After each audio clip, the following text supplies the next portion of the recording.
Students, आज हम आपको क्लास 9th का चैप्टर ग्रेविटेशन स्टार्ट करवाएंगे। ग्रेविटेशन स्टार्ट करने से पहले हमको थोड़ा सा उसकी बेसिक नॉलेज के बारे में जानना होगा। कोई भी ऑब्जेक्ट होता है, उस ऑब्जेक्ट को हम मूव कंडीशन में लाने के लिए कोई ना कोई फोर्स लगाना पड़ता है। उस फोर्स के कारण वो ऑब्जेक्ट मोशन कंडीशन में आता है। जैसे ये चौक है, अभी ये जीरो कंडीशन में, विश्राम कंडीशन में, रेस्ट पोजीशन में है। जब तक हम इस पर कोई फोर्स अप्लाई नहीं करेंगे इस पर, तब तक ये मोशन कंडीशन में नहीं आएगा। जैसे ही हमने इस पर कोई फोर्स अप्लाई किया तो ये मोशन कंडीशन में आ गया। अब जो चैप्टर है अपना ग्रेविटेशन, उसके बारे में जानते हैं। यूनिवर्स के अंदर या जो ब्रह्मांड है उसके अंदर कोई से भी दो ऑब्जेक्ट होते हैं, वो दोनों ऑब्जेक्ट एक दूसरे को अट्रैक्ट करते हैं, एक दूसरे पर फोर्स लगाते हैं। न्यूटन ने भी जब वो किसी ट्री के नीचे बैठा हुआ था तो एक एप्पल ऊपर से नीचे गिरा, तो उसने सोचा कि ये एप्पल नीचे ही क्यों गिरा, ऊपर क्यों नहीं गिरा, क्योंकि ग्रेविटी के कारण वो नीचे गिरता है। ग्रेविटेशनल फोर्स को जानते हैं। इसकी डेफिनेशन लिखवा रखी है, यूनिवर्सल लॉ ऑफ ग्रेविटेशन। इसको एक बार रीड कर लेते हैं। The law of gravitation state that the force of gravitation any two object is proportional to the product of their masses and inversely proportional to the square of the distance between them। यानी कि कोई भी दो object हो, जैसे A और B object अपन ने ले लिया, इसके मास अपन को कैपिटल M और स्मॉल m से इसको डिनोट कर दिया, रिप्रेजेंट कर दिया, ठीक है। और D क्या है, बीच की, उनके बीच की डिस्टेंस है। तो ये लोग क्या बोल रहा है, कोई भी दो ऑब्जेक्ट हो, उनके मास के क्या होना चाहिए, प्रोपोर्शनल होना चाहिए। फोर्स क्या हो गया, इन दोनों के मास के मल्टीप्लाई के प्रोपोर्शनल है, और उन दोनों के बीच की जो डिस्टेंस है d के स्क्वायर का इनवर्सली है। तो पहला फॉर्मूला आ गया a proportional m multiply small m। दूसरा इससे आया इनवर्सली से। इनवर्सली क्या है, ये स्क्वायर है, डिस्टेंस के स्क्वायर है, तो डिस्टेंस को स्क्वायर लिख दिया 1/d²। दोनों फॉर्मूले अपन ने अप्लाई कर दिए। अब दोनों फॉर्मूले को कंबाइन करते हैं 1 और 2, और तो हमें क्या मिलता है, a proportional capital M small m upon d²। Capital M a object का है, स्मॉल m बी ऑब्जेक्ट का है। अब इसको आगे बढ़ाते हैं। अब इस प्रोपोर्शनल सिंबल को हटाने के लिए जैसे बराबर लगा दिया, तो एक कॉन्स्टेंट्स अपन अप्लाई करते हैं। वो कॉन्स्टेंट्स कौन सा है, capital G, constants of proportional. इसको बोलते हैं यूनिवर्सल ग्रेविटेशन कॉन्स्टेंट भी इसको कह सकते हैं। तो क्या आया, G capital M small m upon d², formula 4। अब इस फॉर्मूले को बाय मल्टीप्लाइंग क्रॉस वाइज इसको मल्टीप्लाई करते हैं। d को f से करते हैं, और ये इस f के नीचे कोई संख्या नहीं है, तो उसको हम 1 मान लेते हैं।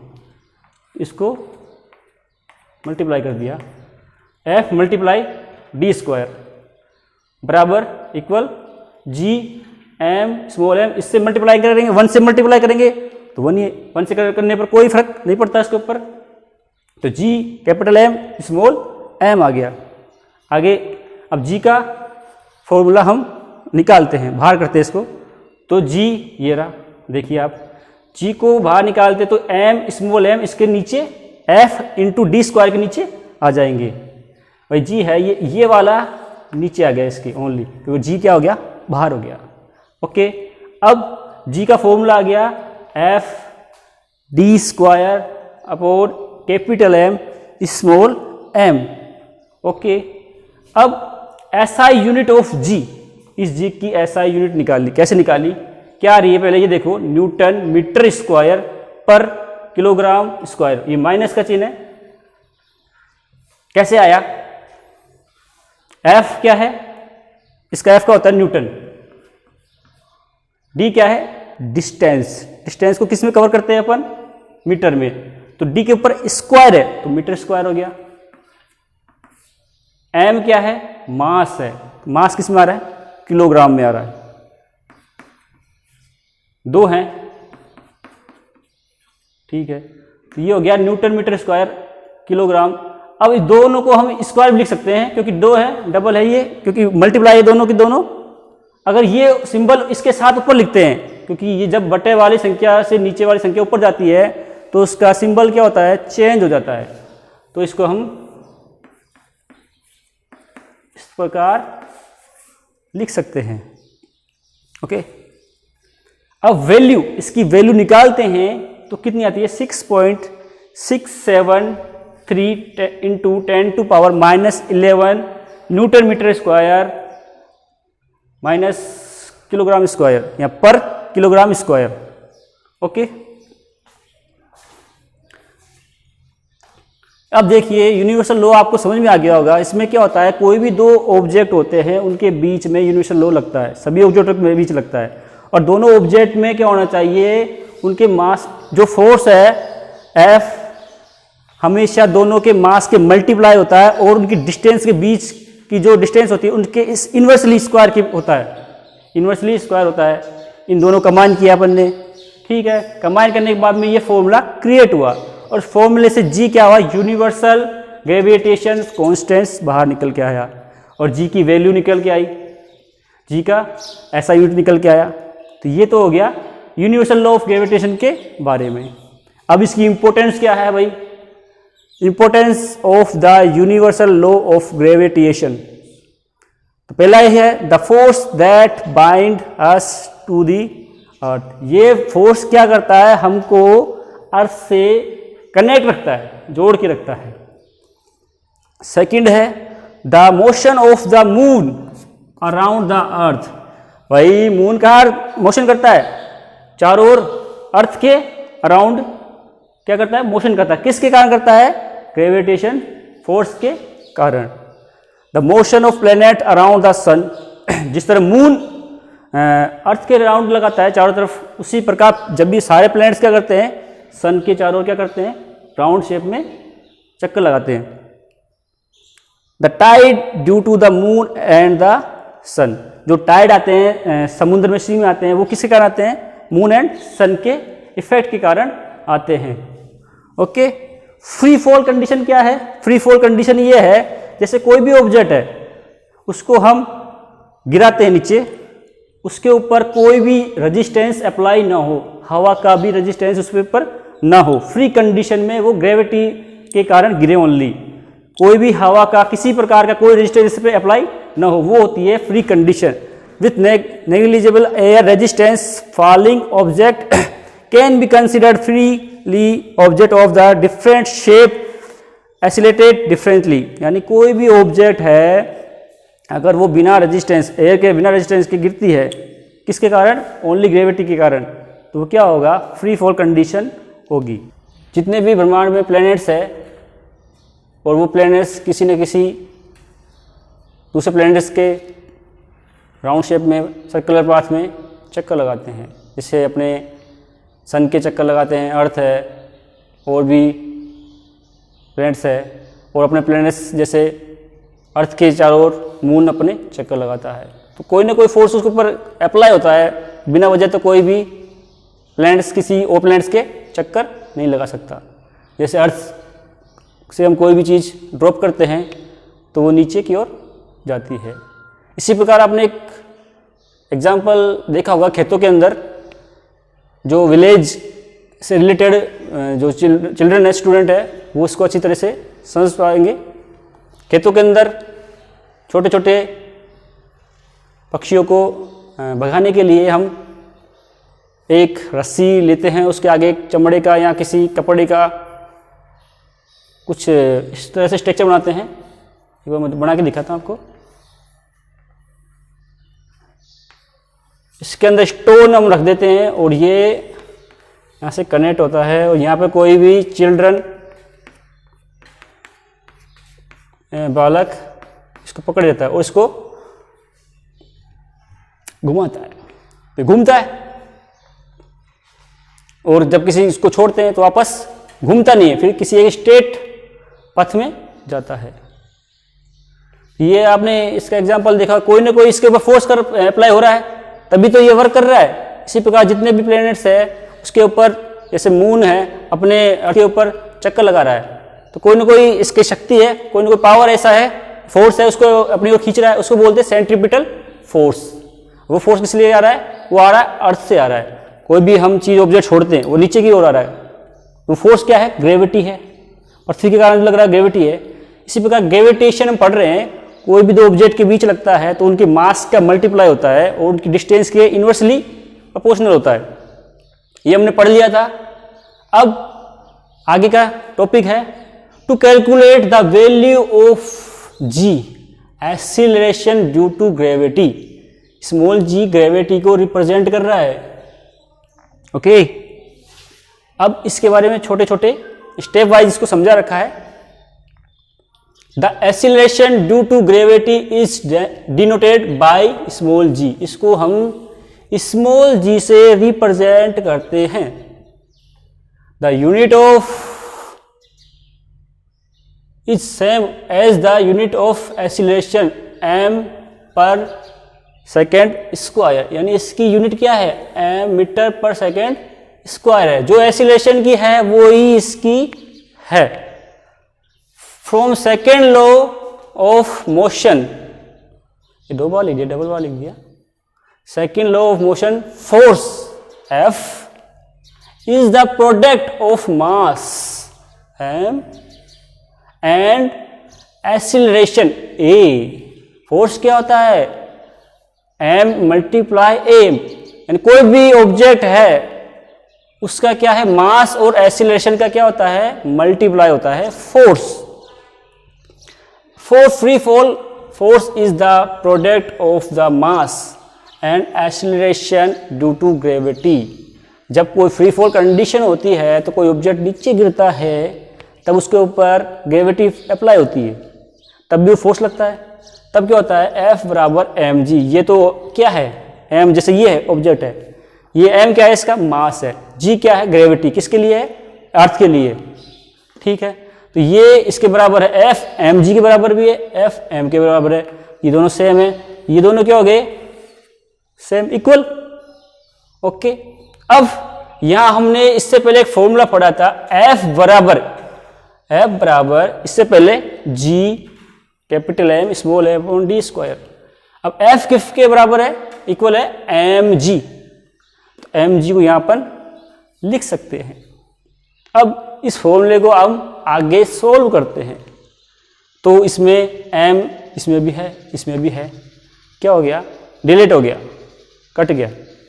तो क्या बचा है? स्मॉल g बराबर capital G capital M upon d square. m किसको रिप्रेजेंट कर रहा है? Mass of earth. d किसको रिप्रेजेंट कर रहा है? Distance between the object and the earth. कोई भी ऑब्जेक्ट है और अर्थ के बीच की दूरी है d। ओके, अब देखिए टॉपिक आता है mass and wait.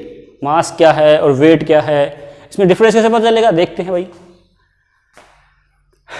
It is the amount of matter content in an object. Okay, weight में क्या है? It is the force with which an object is pulled toward the earth. भाई mass तो क्या है? कोई भी ऑब्जेक्ट है वो कितना अमाउंट उसके अंदर है, कितना अमाउंट से वो बना हुआ है, ये ऑब्जेक्ट है, इसका ये पूरा मास है, अंदर से जितने इसमें मटेरियल भरा हुआ है वो क्या है? इसका मास है। अब वेट क्या होता है? फोर्स। कोई भी वेट होता है वो क्या होता है? Force which an object is the pull toward the earth. Earth की ओर खींचने में जितना उसको पावर लगता है, फोर्स लगता है, वो होता है वेट। अब मास कैन नेवर जीरो, मास कभी भी जीरो नहीं हो सकता। ब्रह्मांड में यानी यूनिवर्स में जितने भी कोई भी ऑब्जेक्ट है तो उसका मास कुछ ना कुछ तो जरूर होगा, चाहे वो पॉइंटों में हो। अब है weight can be zero if no gravity act upon an object as in space. Weight 0 हो सकता है। आप बोलोगे कैसे हो सकता है? देखो, आपने वीडियो देखे होंगे डिस्कवरी चैनल के ऊपर, जिसमें स्पेस में अपने जो एस्ट्रोनॉट जाते हैं, यात्री जाते हैं, उसको स्पेस के अंदर जो शटल होता है, उनका जो यान होता है, उसके अंदर जैसे ही अर्थ से बाहर जाते हैं तो उनका वेट धीरे धीरे स्पेस में आते ही क्या हो जाता है? बिल्कुल कम हो जाता है, यानी 0 हो जाता है। तो आपने देखा, अगर उस वीडियो में देखना आप, या टीवी में दिखाया जाता है, तो वो तैरते हुए नजर आते हैं। ठीक है, क्योंकि वहां पर ग्रेविटी क्या हो जाती है? 0। तो ग्रेविटी 0 हो जाएगी तो क्या होगा? वेट क्या हो जाएगा? 0। ओके। अब मास इज स्केलर क्वांटिटी, जबकि वेट क्या है? Vector quantity. ये आप आगे की क्लास में 11th क्लास में पढ़ोगे। अब मास को रिप्रेजेंट करते हैं किलोग्राम से, जबकि वेट को करते हैं न्यूटन से। ओके, एक बार वापस इसको थोड़ा सा रिवाइज कर लेते हैं। कैलकुलेट करने से पहले क्या है, इसकी तो 3-4 स्टेप दे रखी, 3 स्टेप दे रखी है। जी से इसको रिप्रेजेंट कर रहे हैं, और इसकी यूनिट भी क्या होती है? जो एक्सीलरेशन की यूनिट होती है m metre per second square. और सेकेंड लॉ है एफ बराबर एम ए होता है। ठीक है, फ्री फॉल कंडीशन के अंदर एफ बराबर एम जी होता है। ये जी किस ग्रेविटी के लिए होता है, अर्थ के लिए। अब यहाँ इससे पहले हमने फॉर्मूला पढ़ा था, एफ फोर्स बराबर होता है G capital M small m upon d square. तो यहाँ एफ की जगह हम एम जी अप्लाई कर सकते हैं, और जी का मान निकालने के लिए, वैल्यू निकालने के लिए ये एम इससे क्रॉस हो जाएगा। ओके, अब एम क्या है? एम किसको रिप्रेजेंट कर रहा है? ये अर्थ के लिए है। किसके लिए? अर्थ के लिए। और डी क्या है? कोई भी ऑब्जेक्ट है उसको हम अर्थ से कितनी डिस्टेंस है, उसके बीच की डिस्टेंस होती है। अब मास और वेट, मास क्या है? मास कभी भी 0 नहीं हो सकता, जबकि वेट 0 हो सकता है। कैसे? ग्रेविटी 0 तो मास भी वेट भी 0। मास स्केलर क्वांटिटी है, वेक्टर क्वांटिटी कौन सी है? वेट है। और ये किलोग्राम में आती है, इसको हम किलोग्राम में डिनोटेट करते हैं, जबकि इसको न्यूटन में करते हैं। मास एंड वेट के बाद में हम आगे चलते हैं। अर्थ के लिए ग्रेविटी का मान 9.8 मीटर पर सेकेंड होता है। तो मून के लिए क्या होता है? एक फॉर्मूले से हम इसको समझने का ट्राई करते हैं। Wait of the object on moon, the mass of the moon is less than the mass of the earth. That means जो mass of the moon का mass क्या होता है? अर्थ के कंपेयर में कम होता है, क्योंकि मून क्या है? अर्थ से छोटा है। So the moon exerts lesser force on the object than the earth. तो मून क्या करेगा? कोई भी ऑब्जेक्ट है उस पर वो फोर्स लगाएगा, वो अर्थ के कंपेयर में क्या लगाएगा? कम लगाएगा, लेस लगाएगा। कितना है? The weight of the object on the moon is 1/6 होता है, 1/6 of its weight on the earth. यानी जितना अर्थ का ग्रेविटी है उसके कंपेयर में 1/6, यानी अगर अर्थ पे हम 60 किलो का कोई ऑब्जेक्ट है, या मनुष्य है, एनिमल है, ह्यूमन है, तो मून पे क्या हो जाएगा? 1/6, यानी 60 मल्टीप्लाई 1/6, यानी 10 kg। The weight of an object on the earth is the force with the earth attracts the object. जो वेट ऑफ द ऑब्जेक्ट है अर्थ के लिए क्या होता है? जो कोई भी ऑब्जेक्ट है अर्थ के लिए, वो उसको अट्रैक्ट कौन करेगी? अर्थ करेगी।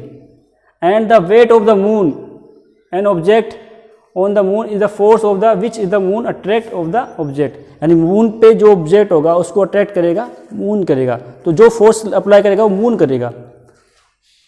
टेबल है, आपकी बुक में भी टेबल है, इसमें अर्थ का मास दे रखा है, रेडियस दे रखा है, मून का भी दे रखा है। ये आपकी बुक में पूरा बना हुआ है वैसे। अब इसको थोड़ा समझ लो। By applying universal law of the gravitation the weight of the object on the moon will be. ये फॉर्मूला है W स्मॉल m मून के लिए है, G m small m into m upon R square, ये R square radius के लिए लिया है, उससे पहले डी था डिस्टेंस के बीच में, अब ये रेडियस ले लिया आर उसकी, क्योंकि रेडियस क्या होती है पृथ्वी के लिए होती है, अर्थ के लिए होती है, किसी भी प्लैनेट के लिए क्या होती है, किसी भी सर्कुलर के लिए क्या होती है, रेडियस में लेते हैं अपन। ये डब्ल्यू कैसे आ गया, डब्ल्यू कैसे आया, एम जी होता है, डब्ल्यू बराबर एम जी होता है। ओके, फॉर अर्थ ये एम किसके लिए था, मून के लिए, इसी प्रकार अर्थ के लिए फॉर्मूला आ गया। ओके, सब्स्टिट्यूटिंग कर देंगे इसका जो वैल्यू, ये वैल्यू सारी इसके अंदर पुट कर देंगे, हम डाल देंगे, तो जी ये कांस्टेंट है ही, 7.36 मास मून के लिए ये, और 1.4 क्या है इसकी रेडियस है। इसी प्रकार अर्थ के लिए, सॉरी अभी आगे से सोल्व किया है, 2.43.31 into 10⁻10 gravitation force into constant, sorry constant into m. इसी प्रकार अर्थ के लिए किया, ये सारा डेरिवेशन बुक के अंदर कंप्लीट है। ठीक है, इसको सोल्व किया गया है, अर्थ के लिए भी सोल्व किया गया है। अब इसको डिवाइड कर दिया, इस वैल्यू, दोनों वैल्यू, इक्वेशन 3 और 4 को डिवाइड करके क्या मिल रहा है हमें, weight for moon, weight for earth, दोनों की वैल्यू पुट कर दी हमने। ये देखिए मून के लिए, अर्थ के लिए, तो हमें ये 1.6 वैल्यू अचीव होगी। क्या है, wait of the object on the moon, यानी कोई भी ऑब्जेक्ट है उसका मून पे कितना वेट होगा, 1/6 वेट ऑन द अर्थ, यानी जितना अर्थ पे है उसको मल्टीप्लाई करो 1/6 से, तो उसका वेट क्या हो जाएगा, मून के लिए सोल्व हो जाएगा। जैसे कोई भी आदमी हो सकता है 60 kg का है, मून के लिए कितना हो जाएगा 10 kg। थ्रस्ट एंड प्रेशर को समझने से पहले थोड़ा सा एक एग्जाम्पल लेते हैं हम। रेगिस्तान जो डेजर्ट होता है उसके अंदर जो कैमल चलता है वो आसानी से चल पाता है, जबकि हम उस सैंड रेत के अंदर हम चल नहीं पाते। इसके अलावा जितने भी इक्विपमेंट है काटने वाले, वो आगे से उनकी धार आगे से नुकीली होती है। तो ये क्यों होती है, ये थ्रस्ट एंड प्रेशर के कारण होती है। क्या है थ्रस्ट एंड प्रेशर, जानते हैं।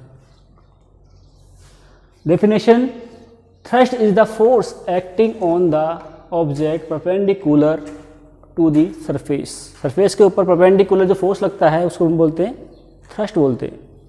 क्योंकि प्रेशर क्या है, pressure is the force acting on unit area of a surface. जो प्रेशर है वो किसी एक एरिया के ऊपर ही लगने वाला फोर्स है।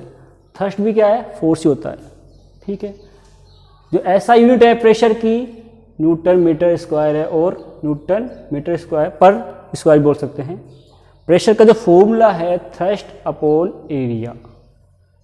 ठीक है, अब इसको थोड़ा समझने के लिए एक एग्जाम्पल लेते हैं ताकि ये अच्छी तरह से आपको समझ आ सके। दो हमने बॉक्स ले लिए जिसकी डायमेंशन है 20, 10, हाइट 40 है। ये खड़ी कंडीशन में, अब कंडीशन में इसको हम फ्लैट कर देते हैं आगे, तो डायमेंशन वही रहेगी, बट ये ऊपर वाला जो बक्सा है नीचे की कंडीशन में आ जाएगा। 20, 40, 10, ए कंडीशन, बी कंडीशन, दोनों के वेट इक्वल है, 5 kg है। तो दोनों में जो लगने वाला प्रेशर है वो क्या होगा। ठीक है, देखो कंडीशन ए, प्रेशर का फॉर्मूला होता है थ्रस्ट अपॉन एरिया, और थ्रस्ट होता है F बराबर mg। ओके, m कितना अपने पास 5 kg है, दोनों के लिए इक्वल है। g हमेशा फिक्स है, ग्रेविटी किसके लिए, अर्थ के लिए 9.8 मीटर पर सेकेंड स्क्वायर। तो ये कितना आया 49 आया। इसी के साथ बी कंडीशन भी हम साथ साथ चलते हैं। प्रेशर फॉर्मूला वही है, थ्रस्ट है, एरिया है, फॉर्मूला वही लगाया F इक्वल mg। इसके लिए भी थ्रस्ट कितना आया 49, यानी थ्रस्ट हर कंडीशन में क्या आ रहा है, इक्वल आ रहा है। अब आगे चलती है, area of side L into b, length and broad, यानी लंबाई इंटू चौड़ाई, दोनों के लिए सेम फॉर्मूला है। 20 इंटू 10, इसको हम सोल्व करते हैं तो कितना आता है 0.02 मीटर स्क्वायर आता है। ये देखिए पहली कंडीशन में कितना है 20, सरफेस से कितना टच है, नीचे जमीन से कितना टच है 20 × 10, जबकि इसमें कितना है 20 × 40 है, 20 × 10 40 × 20 या 20 × 40 कर दो, इक्वल है, दोनों बराबर है। तो सोल्व करने पे क्या आया 0.02 मीटर स्क्वायर, इसमें आ रहा है 0.08 मीटर स्क्वायर, यानी एरिया चेंज होने पर इनके वैल्यू भी क्या हो गई, चेंज हो गई। तो इस वैल्यू में देखो कितना सोल्व करने पे क्या आया 2450 न्यूटन मीटर स्क्वायर, इसमें आ रहा है 612.5 न्यूटन मीटर स्क्वायर, यानी प्रेशर किस कंडीशन में ज़्यादा आ रहा है, पहली कंडीशन में प्रेशर ज़्यादा आ रहा है, यानी सरफेस से जितना एरिया कॉन्टैक्ट कम होगा तो प्रेशर क्या होगा उतना ही अधिक होगा। जैसे हम खड़े हैं, जैसे मान लो अपना वेट है 50 kg है, ठीक है, तो अपना वेट लगेगा 50 kg, तो अपने जितना पैरों का एरिया कॉन्टैक्ट जमीन में जितना आ रहा है वही उतना प्रेशर उसके ऊपर ज़्यादा लगेगा, जबकि अपना जो थ्रस्ट है वो क्या आएगा, हमेशा इक्वल आएगा। अगर लेट जाएंगे हम तो भी थ्रस्ट उतना ही रहेगा, जबकि प्रेशर क्या हो जाएगा, चेंज हो जाएगा। प्रेशर जितना कॉन्टैक्ट में आएगा सरफेस, अब उतना प्रेशर उसके ऊपर डिपेंड करता है। नेक्स्ट टॉपिक है बायंसी। बायंसी की पहले हम डेफिनेशन देख लेते हैं एक बार। Buoyancy an object is immerse in a fluid, it experiences an upward force called buoyancy. कहने का क्या मतलब है, जब हम किसी ऑब्जेक्ट को हम फ्लूइड के अंदर डीप कराते हैं, डुबोते हैं, तो उस ऑब्जेक्ट के ऊपर एक फोर्स अप्लाई होता है, नीचे से अप साइड में होता है, उसको हम बोलते हैं बायंसी। गाँवों में या घरों में जो टाँके होते हैं, जब उसके अंदर कोई ऑब्जेक्ट डुबोते हैं, या बाल्टी है, केतली, बकेट है, उसको हम डीप कराते हैं, तो जब उनको खींचते हैं तो बाहर निकलने के बाद में वो उसका वेट में क्या आता है, डिफरेंस आ जाता है, भारी हो जाती है। जबकि वो पानी के अंदर रहती है तब क्या होता है, वो काफ़ी हल्की लगती है। क्यों? क्योंकि वाटर के अंदर, फ्लूइड के अंदर एक वर्क करता है फोर्स। कौन सा फोर्स है वो? बायंसी होता है। बायंसी के कारण क्या होता है, वो हमें हल्का फील होता है, और ये फोर्स हमेशा अप साइड में लगता है।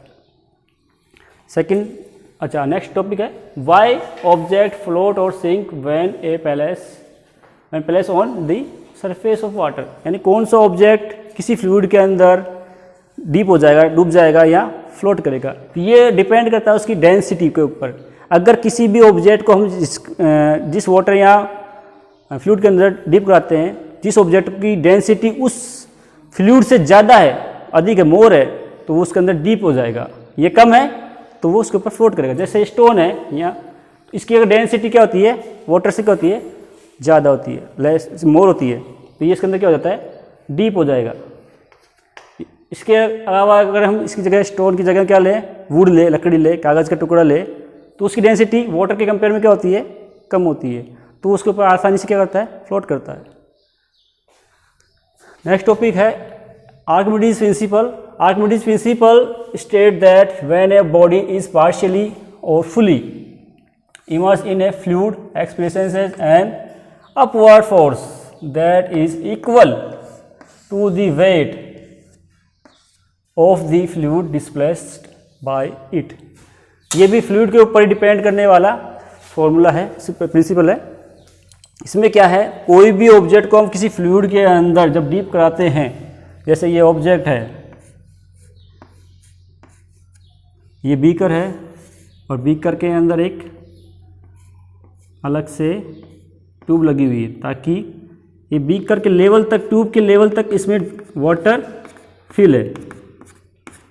जब इस ऑब्जेक्ट को हम डीप कराएंगे, जैसे मान लो ये आधा भर गया, तो वाटर इसके अंदर से निकल के किसी और बीकर के अंदर आ जाएगा। तो कितना वाटर बाहर आएगा, ये कैसे, कितना वाटर आएगा, इसकी जितना इसने वाटर डिस्प्लेसमेंट किया, यानी इसके वेट के बराबर वाटर बाहर आएगा। Okay. Relative density, the relative density of a substance is the ratio of the density of the substance of to the density of water। यानी ये क्या है, दो किसी भी सब्सटेंस के अंदर रेशियो के कंपेयर में इसको हम रिलेटिव डेंसिटी लेते हैं। जैसे वाटर की ले ली और किसी सब्सटेंस की ले ली, तो जिस सब्सटेंस को लेना है उसको हम अप साइड में लेंगे, और जिस सब्सटेंस को सॉरी जिस सब्सटेंस को लेना है उसको अपसाइड लेंगे और वाटर हमेशा नीचे आता है। तो ये होती है रिलेटिव डेंसिटी।